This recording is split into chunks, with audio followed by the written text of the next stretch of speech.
Hello ವಿದ್ಯಾರ್ಥಿಗಳೇ, ನಿನ್ನಿನ ಅವಧಿಯಲ್ಲಿ ನಾವು ಜೇನುಕುರುಬರ ತಾಯಿಯೋ ಕಾಡು ಆನೆಯ ಮಗನೋ ಎನ್ನುವಂಥ ಒಂದು ಪಾಠವನ್ನು ಓದುತ್ತಿದ್ದೇವೆ.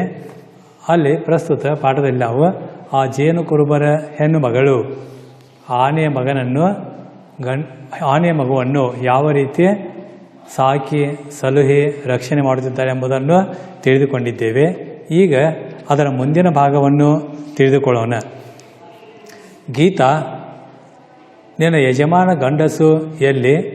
ನಿಜವಾದ ನಿನ್ನ ಇಬ್ಬರು ಗಂಡು ಮಕ್ಕಳೆಲ್ಲಿ ಎಂದು ಮಾತು ಬದಲಿಸಲು ನೋಡುತ್ತೇನೆ. ಆಗ ಮತ್ತೆ ಲೇಖಕರು ಆ ಗೀತಾಳಿಗೆ ಕುರುಬರ ಹೆಣ್ಣು ಮಗಳಿಗೆ ಕೇಳ್ತಾ ಇದ್ದಾರೆ, ಗೀತಾ, ನಿನ್ನ ಯಜಮಾನ ಗಂಡಸು ಎಲ್ಲಿ? ನಿನ್ನ ಯಜಮಾನ, ನಿನ್ನ ಪತಿ, ನಿನ್ನ ಗಂಡ ಎಲ್ಲಿ? ಹಾಗೆ ನಿಜವಾದ ನಿನ್ನ ಇಬ್ಬರು ಗಂಡು ಮಕ್ಕಳು ಎಲ್ಲಿ? ನಿನ್ನ ಗಂಡ ಮಕ್ಕಳು ಎಲ್ಲಿರುವರೆಂದು ಲೇಖಕರು ಕೇಳುತ್ತಾರೆ ಎಂದು ಮಾತು ಬದಲಿಸಲು ನೋಡುತ್ತೇನೆ. ಈಗ ಆ ಮಾತು ಬದಲಿಸಲು ಯಾಕೆ ನೋಡ್ತಾ ಇದ್ದಾರೆ ಅವರು? ಇಲ್ಲಿ ಆನೆ ಮಗುವಿಗೆ, ಆ ಹೆಣ್ಣಾನೆಯ ಮಗುವಿಗೆ ಏನಾಗಿತ್ತು, ಅದಕ್ಕೂ ಏನೋ ಕಣ್ಣಲ್ಲಿ ನೀರು ಬಂದಿತ್ತು. ಏನಾದರೂ ಸೋಂಕು ತಗುಲಿರಬೇಕು ಅನ್ನುತ್ತೇನೆ. ಅದಕ್ಕೆ ಅವ್ರು ಹೇಳ್ತಾಳೆ, ಸೋಂಕು ಅಲ್ಲ, ಗೀಂಕು ಅಲ್ಲ, ಅದಕ್ಕೆ ಅದರ ತಾಯಿಯ ನೆನಪು ಆಗಿರಬೇಕು ಸಾಹೇಬರೇ ಎಂದು ಆಕೆ ಹೇಳುತ್ತಾಳೆ.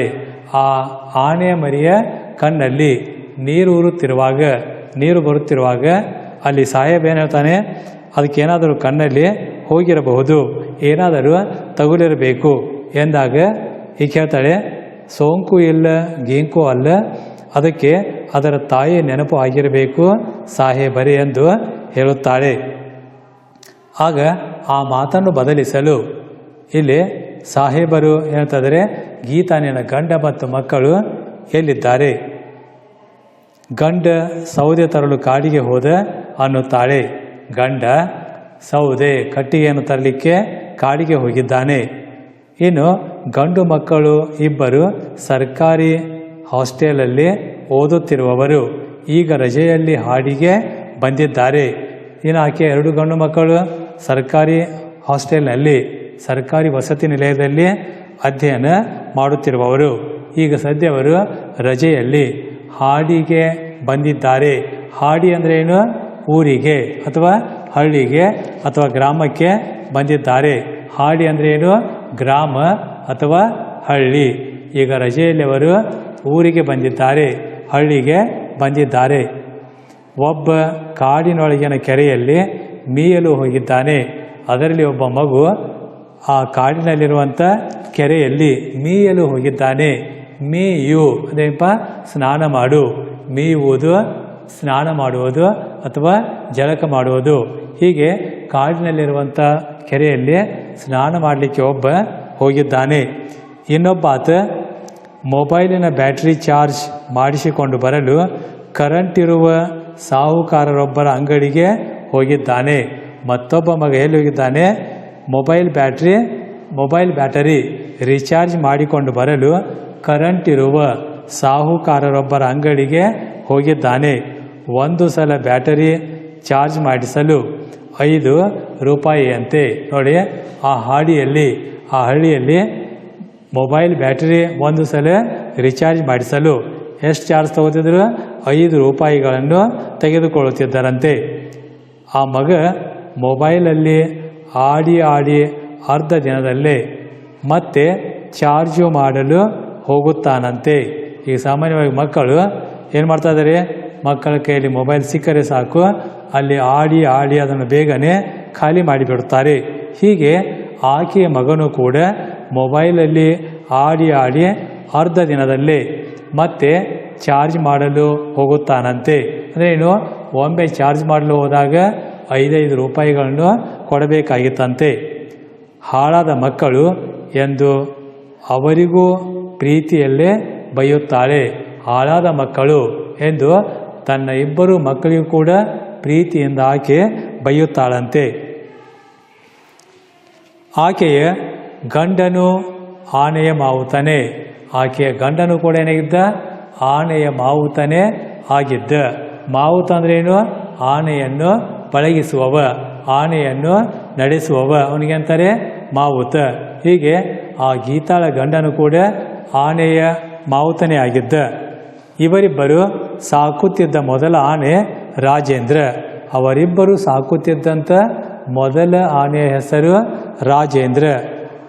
ಮೈಸೂರು ಅರಮನೆಯಲ್ಲಿ ಒಂದು ಕಾಲದಲ್ಲಿ ಅದು ಪಟ್ಟದ ಆನೆ ಆಗಿತ್ತು. ರಾಜೇಂದ್ರ ಎನ್ನುವಂಥ ಆನೆ ಒಂದು ಕಾಲದಲ್ಲಿ ಅದು ಮೈಸೂರು ಅರಮನೆಯಲ್ಲಿ ಪಟ್ಟದ ಆನೆಯಾಗಿತ್ತು. ಪಟ್ಟದ ಆನೆ ಅಂದರೆ ಏನು? ರಾಜನ ಸಿಂಹಾಸನ ಹೊರುವ ಆನೆ, ಅದಕ್ಕೆ ಅಂತಾರೆ ಪಟ್ಟದ ಆನೆ. ಹೀಗೆ ಆ ರಾಜೇಂದ್ರ ಎನ್ನುವಂಥ ಆನೆ, ಇವರಿಬ್ಬರು ಮೊದಲು ಸಾಕಿದಂಥ ಒಂದು ಆನೆ. ಇಲ್ಲಿ ರಾಜೇಂದ್ರ, ರಾಜೇಂದ್ರ ಅಂದರೆ ರಾಜೇಂದ್ರ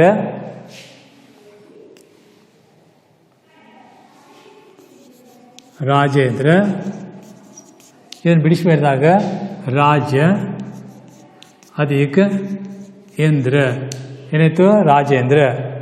ಇಲ್ಲಿ ರಾಜ್ಯ ಅಧಿಕೇಂದ್ರ ರಾಜೇಂದ್ರ. ಇದು ಯಾವ ಸಂಧಿಗೆ ಉದಾಹರಣೆ? ಇದು ಗುಣಸಂಧಿಗೆ ಉದಾಹರಣೆ. ರಾಜ್ಯ ಅಧಿಕ ಇಂದ್ರ ರಾಜೇಂದ್ರ, ಇದು ಗುಣಸಂಧಿಗೆ ಉದಾಹರಣೆಯಾಗಿದೆ. ಹೀಗೆ ರಾಜೇಂದ್ರ ಎನ್ನುವಂಥ ಆನೆ ಮೈಸೂರು ಅರಮನೆಯಲ್ಲಿ ಒಂದು ಕಾಲದಲ್ಲಿ ಅದು ಪಟ್ಟದ ಆನೆ ಆಗಿತ್ತು. ವಯಸ್ಸಾದಾಗ ಇವರ ಸುಪರ್ದಿಗೆ ಬಂದು ಒಂದು ದಿನ ಇವರ ಕಣ್ಣು ಮುಂದೆಯೇ ತೀರಿ ಹೋಯಿತು. ಅದಕ್ಕೆ ವಯಸ್ಸಾದ ಮೇಲೆ ಅದು ಇವರ ಸುಪರ್ದಿಗೆ ಬಂದಾಗ, ವಯಸ್ಸಾದ ಮೇಲೆ ಆ ಅರಮನೆಯವರು ಏನು ಮಾಡಿದರು? ಆ ಆನೆಯನ್ನು, ರಾಜೇಂದ್ರ ಎನ್ನುವಂಥ ಆನೆಯನ್ನು ಇವರ ಸುಪರ್ದಿಗೆ, ಇವರ ಜವಾಬ್ದಾರಿಯಲ್ಲಿ ಕೊಟ್ಟಿದ್ದರು. ಅದು ಕೂಡ ಒಂದು ದಿನ ಅವರ ಮುಂದೆಯೇ ತೀರಿ ಹೋಯಿತು. ಆ ನಂತರ ಇವರ ಸುಪರ್ದಿಗೆ ಬಂದ ಆನೆ ಹೆಸರು ಲಂಬೋದರ. ನೋಡಿ, ಮೊದಲು ಅವರ ಸುಪರ್ದಿಗೆ ಬಂದಂಥ ಆನೆ ರಾಜೇಂದ್ರ. ಆ ರಾಜೇಂದ್ರ ತೀರಿ ಹೋದ ಮೇಲೆ ಇವರ ಜವಾಬ್ದಾರಿಯಲ್ಲಿ, ಇವರ ರಕ್ಷಣೆಯಲ್ಲಿ ಬಂದಂಥ ಆನೆ ಯಾವುದು? ಲಂಬೋದರ. ಇದು ಕಾಡೊಳಗಿದ್ದ ಒಂದು ದೊಡ್ಡ ರೌಡಿ ಆನೆಯಾಗಿತ್ತು. ಲಂಬೋದರ ಅಂದರೆ ಅದು ಸಾಮಾನ್ಯ ಆನೆಯಲ್ಲ. ಕಾಡೊಳಗಿದ್ದಂಥ ಒಂದು ದೊಡ್ಡ ರೌಡಿ ಆನೆಯಾಗಿತ್ತು. ಇದೊಂದು ದೊಡ್ಡ ರೌಡಿ ಆನೆಯಾಗಿತ್ತು. ಪ್ಲಾಂಟರ್ನೊಬ್ಬ ಅದರ ಒಡಲೊಳಕ್ಕೆ ಹಲವು ಕಾಡ್ತೂಸುಗಳನ್ನು ತೂರಿಸಿಬಿಟ್ಟಿದ್ದ. ಅಲ್ಲಿ ಏನಾಗಿತ್ತು? ಯಾಕಂದರೆ ಕಾಡೊಳಗೆ ಅದೊಂದು ದೊಡ್ಡ ರೌಡಿ ಆನೆ ಆಗಿತ್ತು. ಅದರ ಉಪಟಳ ತಾಳಲಾರದೆ, ಅದರ ತೊಂದರೆಯನ್ನು ತಾಳಲಾರದೆ, ಅದು ಕೊಡುವಂಥ ಕಷ್ಟಗಳನ್ನು ತಾಳಲಾರದೆ ಆ ಪ್ಲಾಂಟರ್ ಏನು ಮಾಡಿದ್ದ? ಪ್ಲಾಂಟರ್ ಅಂದ್ರೇನು? ತೋಟದ ಒಡೆಯ. ಆ ತೋಟದ ಒಡೆಯ ಏನು ಮಾಡಿದ್ದ? ಅದರ ಒಡಲೊಳಕ್ಕೆ, ಒಡಲು ದೇಹ ಅಥವಾ ಶರೀರ, ಅದರ ಒಡಲೊಳಕ್ಕೆ ಹಲವು ಕಾಡುತೂಸುಗಳನ್ನು ತೂರಿಸಿಬಿಟ್ಟಿದ್ದ. ಎಷ್ಟೋ ಕಾಡುತೂಸುಗಳನ್ನು ಅದರ ಹೊಟ್ಟೆಯಲ್ಲಿ, ಅದರ ಶರೀರದಲ್ಲಿ, ಅದರ ದೇಹದಲ್ಲಿ ತೂರಿಸಿಬಿಟ್ಟಿದ್ದ. ಕಾಡುತೂಸು ಅಂದರೆ ಗುಂಡು ಹಾಕೋದು, ಅದರ ಹೊಟ್ಟೆಯಲ್ಲಿ ಕಾಡುತೂಸುಗಳನ್ನು ತೂರಿಸಿಬಿಟ್ಟಿದ್ದ. ಆಮೇಲೆ ಅದನ್ನು ಹಿಡಿದು ಪಳಗಿಸಿ ಇವರಿಬ್ಬರು ಸುಪರ್ದಿಗೆ ವಹಿಸಿದ್ದರು. ಆಮೇಲೆ ಆ ರೌಡಿ ಆನೆಯನ್ನು, ಲಂಬೋದರ ಎನ್ನುವಂಥ ಆ ರೌಡಿ ಆನೆಯನ್ನು ಹಿಡಿದು ಅದನ್ನು ಪಳಗಿಸಿ ಇವರಿಬ್ಬರ ಸುಪರ್ದಿಗೆ ವಹಿಸಿಕೊಟ್ಟಿದ್ದರು. ಸಾಯುವವರೆಗೆ ಹೊಟ್ಟೆಯೊಳಗಿದ್ದ ಕಾಡುತೂಸುಗಳಿಂದಾಗಿ ನರಳುತ್ತಾ ಬದುಕಿದ್ದ ಲಂಬೋದರ ಒಂದು ದಿನ ತಾನೂ ಋಣದಿಂದಾಗಿ ತೀರಿ ಹೋಗಿತ್ತು. ಆದರೆ ಆ ಲಂಬೋದರ ಎನ್ನುವಂಥ ಆನೆ ಸಾಯುವವರೆಗೆ ಹೊಟ್ಟೆಯೊಳಗಿದ್ದಂಥ ಕಾಡುತೂಸುಗಳಿಂದಾಗಿ, ಹೊಟ್ಟೆಯಲ್ಲಿರುವಂಥ ಕಾಡುತೂಸುಗಳಿಂದಾಗಿ ಸಾಕಷ್ಟು ತೊಂದರೆ, ಸಾಕಷ್ಟು ನೋವು, ಸಂಕಟಗಳನ್ನು ಅನುಭವಿಸಿ ಅದು ಕೂಡ ಋಣದಿಂದಾಗಿ, ಹುಣ್ಣು ಅಥವಾ ಗಾಯದಿಂದಾಗಿ ಅದು ಕೂಡ ತೀರಿ ಹೋಗಿತ್ತು. ಅದು ತೀರಿ ಹೋದಾಗ ಈ ಗೀತ ತಲೆಯ ಮೇಲೆ ಮಣ್ಣೆರಚಿ ಹುಚ್ಚಿಯಂತೆ ಹತ್ತಿದ್ದಳು. ಲಂಬೋದರ ಎನ್ನುವಂಥ ಆನೆ ಸತ್ತು ಹೋದಾಗ, ಅದು ತೀರಿ ಹೋದಾಗ ಗೀತ ತಲೆಯ ಮೇಲೆ ಮಣ್ಣು ಎರಚಿ, ಅದು ತೀರಿ ಹೋದಾಗ ಗೀತ ತಲೆಯ ಮೇಲೆ ಮಣ್ಣೆರಚಿ ಹುಚ್ಚಿಯಂತೆ ಹತ್ತಿದ್ದಳು. ಆಕೆ ಹುಚ್ಚಿಯಂತೆ ಹತ್ತಿದ್ದಳು. ಆ ಪ್ರಾಣಿ ಪಕ್ಷಿಗಳ ಮೇಲೆ ಅಷ್ಟೊಂದು ಮಮತೆ, ಪ್ರೀತಿ ಇರುವಂಥ ಆ ಗೀತ ಲಂಬೋದರ ಎನ್ನುವಂಥ ಆನೆ ತೀರಿ ಹೋದಾಗ ಹುಚ್ಚಿಯಂತೆ ಹತ್ತಿದ್ದಳು. ದೇವರೇ, ಈ ಕೆಟ್ಟ ಮನುಷ್ಯರಿಂದ ಆನೆಗಳನ್ನು ಕಾಡು ಕುರುಬರನ್ನು ಕಾಪಾಡು ಎಂದು ಅಲ್ಲಿ ನೆರೆದವರಿಗೆಲ್ಲ ಹಿಡಿ ಹಿಡಿ ಶಾಪ ಹಾಕಿದ್ದಳು. ನೋಡಿ, ಆಕೆ ಮಣ್ಣು ತೂರಿ ತಲೆ ಮೇಲೆ ಮಣ್ಣೆರೆಸಿ ಏನು ಹೇಳ್ತಾ ಇದ್ದಾಳೆ, ಏನು ಶಾಪ ಆಗ್ತಾ ಇದ್ದಾಳೆ? ದೇವರೇ, ಈ ಕೆಟ್ಟ ಮನುಷ್ಯರಿಂದ ಆನೆಗಳನ್ನು ಕಾಡು ಕುರುಬರನ್ನು ಕಾಪಾಡು.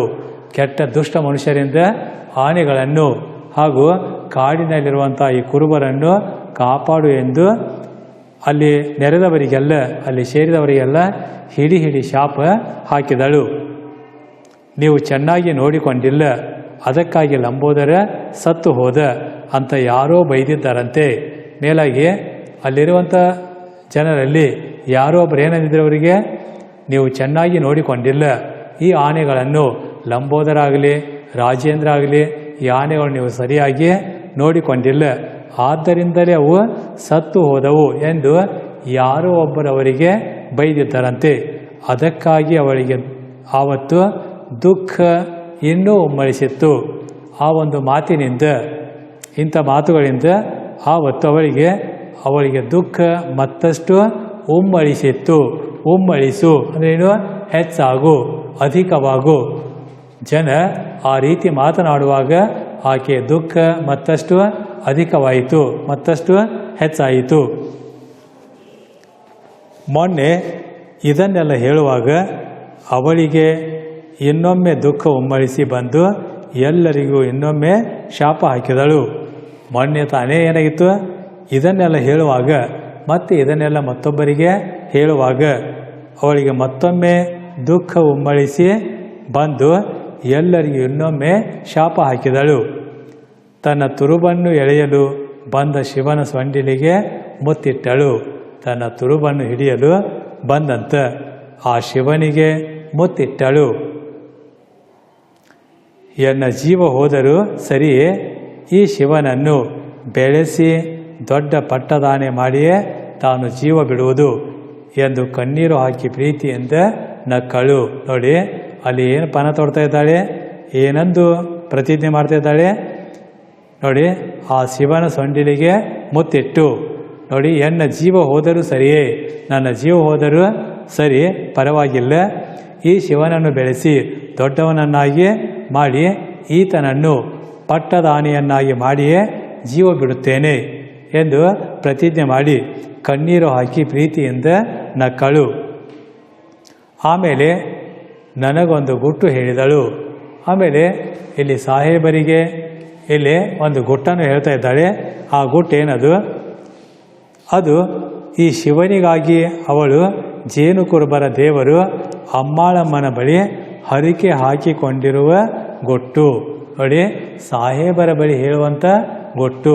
ಆ ಶಿವನಿಗಾಗಿ, ಶಿವ ಎನ್ನುವಂಥ ಆ ಆನೆ ಮರಿಗಾಗಿ ಅದರ ಜೀವನ ಅದು ಸುಖಕರವಾಗಿ ಬೆಳೆಯಬೇಕು, ಚೆನ್ನಾಗಿ ಬದುಕಿ ಬಾಳಬೇಕು ಎಂದು ಆ ಜೇನು ಕುರುಬರ ತಾಯಿ, ಜೇನು ಕುರುಬರ ದೇವರು ಅಮ್ಮಾಳಮ್ಮನ ಬಳಿ ಹರಕೆ ಹಾಕಿಕೊಂಡಿರುವಂಥ ಒಂದು ಗುಟ್ಟನ್ನು ಕೂಡ ಸಾಹೇಬರಿಗೆ ಹೇಳುತ್ತಾಳೆ. ಇಲ್ಲೇ ಕಾವೇರಿ ನದಿ ತೀರದಲ್ಲಿ ಕಾಡಿನೊಳಗಡೆ ಅಮ್ಮಾಳಮ್ಮ ದೇವತೆ ಇರುವಳು. ಅಮ್ಮಾಳಮ್ಮ ದೇವತೆ ಇರುವ ಸ್ಥಳ ಯಾವುದದು? ಅಲ್ಲಿ ಕಾವೇರಿ ನದಿಯ ತೀರದಲ್ಲಿರುವಂಥ ಕಾಡಿನೊಳಗೆ, ಕಾವೇರಿ ನದಿ ತೀರದಲ್ಲಿರುವಂಥ ಕಾಡಿನೊಳಗೆ ಅಮ್ಮಾಳಮ್ಮ ದೇವತೆ ಇರುವಳಂತೆ. ಅವಳು ಒಳ್ಳೆಯವರಿಗೆ ಒಳ್ಳೆಯ ದೇವರು, ಕೆಟ್ಟವರಿಗೆ ತೀರಾ ಕೆಟ್ಟವಳು. ಅಮ್ಮಾಳಮ್ಮ ದೇವರು, ಅವಳ ಮಹಿಮೆ ಏನಾಗಿತ್ತು? ಒಳ್ಳೆಯವರಿಗೆ ಒಳ್ಳೆಯದನ್ನೇ ಮಾಡುತ್ತಾಳೆ, ಕೆಟ್ಟವರಿಗೆ ಕೆಟ್ಟದ್ದನ್ನೇ ಮಾಡುತ್ತಾಳೆ. ಹೀಗೆ ದುಷ್ಟ ಸಂಹಾರಕಳು ಹಾಗೂ ಶಿಷ್ಟ ರಕ್ಷಕಳಾಗಿದ್ದಳು. ಯಾರು? ಅಮ್ಮಾಳಮ್ಮ ಎಂದು ಆ ಅಮ್ಮಾಳಮ್ಮಳ ಮಹಿಮೆಯನ್ನು ಹೇಳುತ್ತಾಳೆ. ಅವಳ ಬಳಿ ಇವಳು ಒಬ್ಬಳೇ ಹೋಗಿ ಈ ಆನೆ ಮಗನನ್ನು ಬದುಕಿಸಿ ದೊಡ್ಡವನನ್ನಾಗಿ ಮಾಡಲು ಬಿಡು, ದೊಡ್ಡದೊಂದು ಹರಕೆ ತೀರಿಸುವೆನು ಅಂದಿರುವಳಂತೆ. ನೋಡಿ, ಅವಳ ಬಳಿ ಹೋಗಿ ಏನಪ್ಪ, ಅಮ್ಮಾಳಮ್ಮ ದೇವತೆಯ ಬಳಿ ಹೋಗಿ ಒಬ್ಬಳೇ ಹೋಗಿ ಈ ಆನೆ ಮರಿಯನ್ನು ಬದುಕಿಸಿ ದೊಡ್ಡವನನ್ನಾಗಿ ಮಾಡಲು ಬಿಡು, ನಿನಗೊಂದು ದೊಡ್ಡ ಹರಕೆ ತೀರಿಸುವೆನೆಂದು ಬೇಡಿಕೊಂಡಿದ್ದಳಂತೆ. ಆ ದೊಡ್ಡ ಹರಕೆ ಏನೆಂದು ಯಾರಿಗೂ ಹೇಳದೆ ತನ್ನೊಳಗೆ ಬಚ್ಚಿಕೊಂಡಿರುವಳು. ಆದರೆ ಆ ಒಂದು ದೊಡ್ಡ ಹರಕೆ, ಅವಳು ಬೇಡಿಕೊಂಡಂಥ ಹರಕೆ ಗೊತ್ತಿಲ್ಲ. ಆದರೆ ಏನು ಹೇಳಿದ್ರು, ಈ ಆನೆ ಮರಿ ದೊಡ್ಡದಾಗಿ ಪಟ್ಟದ ಆನೆಯಾಗಲು ಸಹಾಯ ಮಾಡು, ಆಶೀರ್ವದಿಸು, ದೊಡ್ಡದೊಂದು ಹರಕೆ ತೀರಿಸುವೆನೆಂದು ಅಂದಿದ್ದಳಂತೆ. ಆದರೆ ಅದು ಯಾವ ಹರಕೆ ಎಂಬುದನ್ನು ಯಾರ ಮುಂದೆಯೂ ಆಕೆ ಹೇಳದೆ ತನ್ನಲ್ಲಿಯೇ ಬಚ್ಚಿಟ್ಟುಕೊಂಡಿದ್ದಳಂತೆ.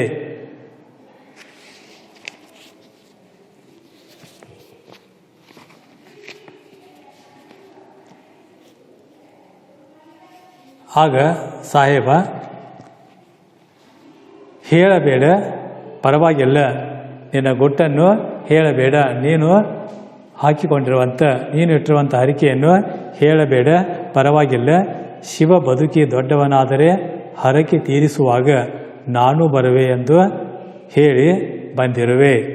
ಸಾಹೇಬರೇ ಹೇಳ್ತಿದ್ದಾರೆ, ಅದನ್ನು ಹೇಳಬೇಡ, ಆ ಗುಟ್ಟನ್ನು ಹೇಳಬೇಡ, ಶಿವನು ಬದುಕಿ ದೊಡ್ಡವನಾದ ಮೇಲೆ ಹರಕೆ ತೀರಿಸುವಾಗ ನಾನು ಬರುವೆ ಎಂದು ಹೇಳಿ ಹೊರಟು ಹೋದರು.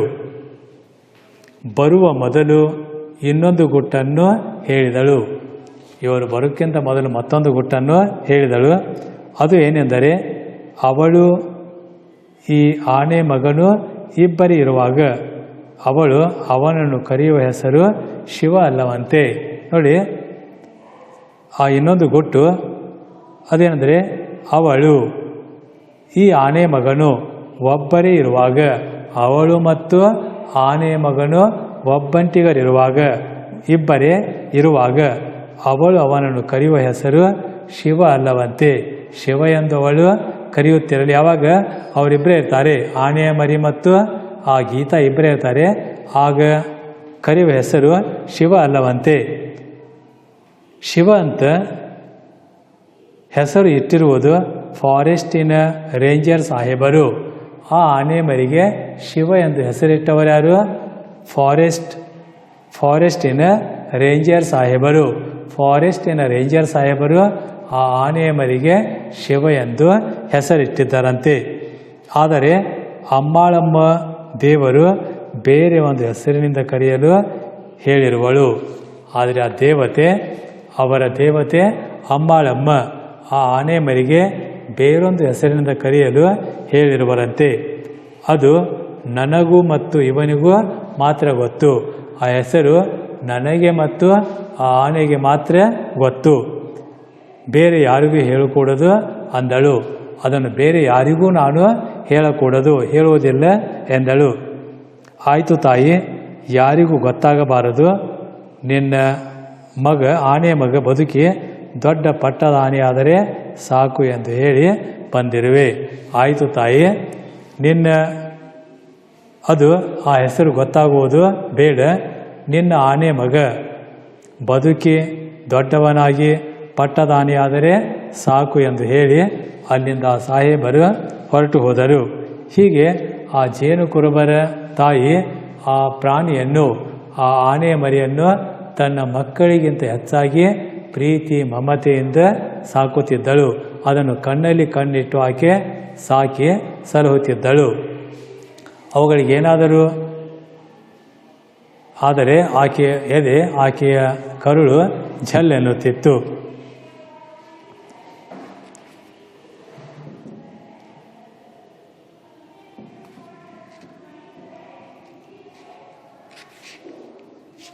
ಇನ್ನು ಈ ಪಾಠದಲ್ಲಿ ಬಂದಿರುವಂಥ ಕೆಲವು ಸಂಧಿ ಪದಗಳು ನೋಡಿ. ಸಂಧಿ ಪದಗಳು ಒಂದೊಂದಾಗಿ ಹೇಳ್ತೇವೆ ನೋಡಿ. ಹೆಣ್ಣಾನೆ, ಹೆಣ್ಣಾನೆ.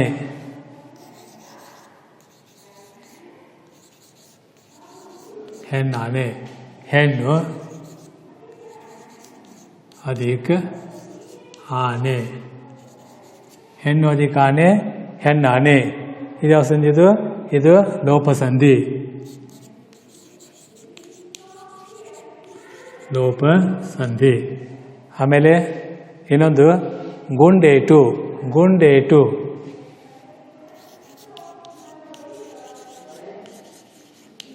ಗುಂಡೇಟು, ಗುಂಡು ಅಧಿಕ ಏಟು. ಇದು ಕೂಡ ಏನು ಗುಂಡು. ಇಲ್ಲಿರುವಂಥ ಉಕಾರ ಲೋಪ ಐತಿಲ್ಲ ಅದು ಕೂಡ ಲೋಪ ಸಂಧಿ. ಇನ್ನು ಇನ್ನೊಬ್ಬ, ಇನ್ನು ಅಧಿಕ ಒಬ್ಬ, ಇನ್ನು ಅಧಿಕ ಒಬ್ಬ, ಇನ್ನೊಬ್ಬ, ಇದು ಕೂಡ ಲೋಪ ಸಂಧಿ. ಆಮೇಲೆ ಮೀಯಲು, ಮೀಯಲು, ಮೀಯಲು,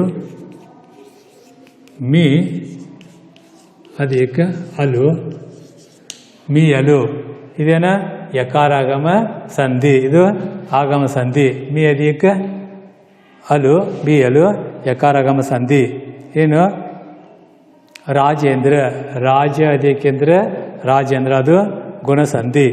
ಪಟ್ಟದ ಆನೆ, ಪಟ್ಟದ ಅಧಿಕ ಆನೆ, ಪಟ್ಟದ ಅಧಿಕ ಆನೆ, ಪಟ್ಟದಾನೆ, ಪಟ್ಟದ ಅಧಿಕ ಆನೆ, ಪಟ್ಟದಾನೆ. ಇಲ್ಲಿ ಅಕಾರದ ಮುಂದೆ ಅಕಾರ ಬಂದು ಏನಾಯ್ತದ, ಸಜಾತಿಯ ಸ್ವರಗಳು ಒಂದರ ಮುಂದೊಂದು ಬಂದು ಸಂಧಿ ಆದರೆ ಅದು ಸವರ್ಣ ದೀರ್ಘ ಸಂಧಿ. ಇನ್ನು ಮಣ್ಣೆರಚು, ಮಣ್ಣೆರಚು, ಮಣ್ಣು ಅಧಿಕ ಎರಚು, ಮಣ್ಣು ಅಧಿಕ ಎರಚು, ಮಣ್ಣೆರಚು. ಇದೇನು ಸಂಧಿ ಯಾವುದು, ಮಣ್ಣು. ಇಲ್ಲಿರುವಂಥ ಉಕಾರ ಏನಾಯಿತು, ಲೋಪ ಆಗ್ತಾ ಇದೆ, ಅದಕ್ಕಾಗಿ ಅದು ಕೂಡ ಲೋಪ ಸಂಧಿ. ಮಣ್ಣು ಅಧಿಕ ಎರಚು, ಮಣ್ಣೆರಚೋದು ಲೋಪ. ಆಮೇಲೆ ನನಗೊಂದು, ನನಗೆ ಅಧಿಕ ಒಂದು, ಅದು ನನಗೊಂದು. ಇಲ್ಲಿ ಕೂಡ ಏನಾಗ್ತಾ ಇದೆ, ಯಾವ್ದು ಲೋಪ ಆಯ್ತು ಇಲ್ಲಿ, ಪೂರ್ವ ಪದದಲ್ಲಿರುವಂಥ ನನಗೆ ಎ ಎನ್ನುವಂಥ ಸ್ವರ ಏನಾಯ್ತು ಅಲ್ಲಿ ಲೋಪ ಆಯಿತು, ಅದಕ್ಕಾಗಿ ಇದು ಕೂಡ ಲೋಪ ಸಂಧಿ.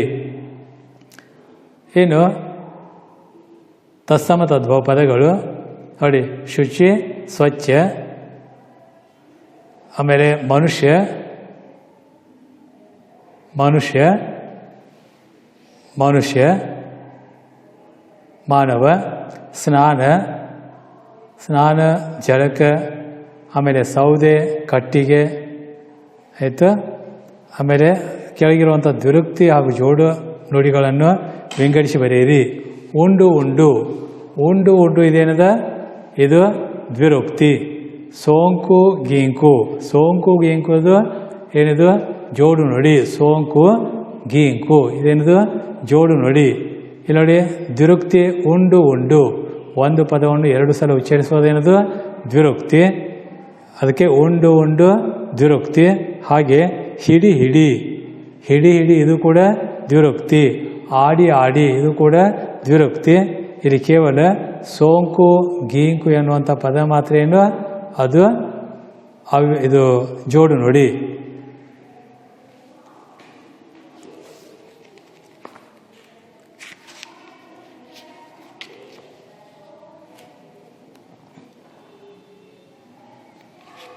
ಏನು ಈ ಪಾಠದಲ್ಲಿರುವಂಥ ಎಲ್ಲ ಪ್ರಶ್ನೋತ್ತರಗಳನ್ನು ಬರೆಯಬೇಕು.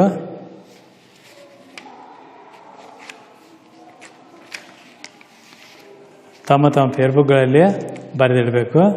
ಆಮೇಲೆ ಕವಿ ಪರಿಚಯ, ಲೇಖಕ ಪರಿಚಯ ಅಬ್ದುಲ್ ರಶೀದ್ ಅವರ ಕುರಿತು ಕೂಡ ಟಿಪ್ಪಣಿ ಬರೀಬೇಕು. ಪ್ರತಿಯೊಂದು ಪಾಠದ ಕವಿ ಪರಿಚಯ ಇವುಗಳನ್ನು ಕಡ್ಡಾಯವಾಗಿ ಓದಬೇಕು. ಆಮೇಲೆ ಹೊಸ ಪದಗಳ ಪದಗಳ ಅರ್ಥಗಳನ್ನು ಕೂಡ ಓದಿ ತಿಳಿದು ಅವುಗಳನ್ನು ಕೂಡ ಪ್ರಶ್ನೋತ್ತರಕ್ಕಿಂತ ಮೊದಲು ಬರೆದು, ಮೊದಲು ಲೇಖಕ ಪರಿಚಯ, ಆಮೇಲೆ ಪದಗಳ ಅರ್ಥ, ಆಮೇಲೆ ಪ್ರಶ್ನೋತ್ತರಗಳನ್ನು ಬರೆಯಬೇಕು.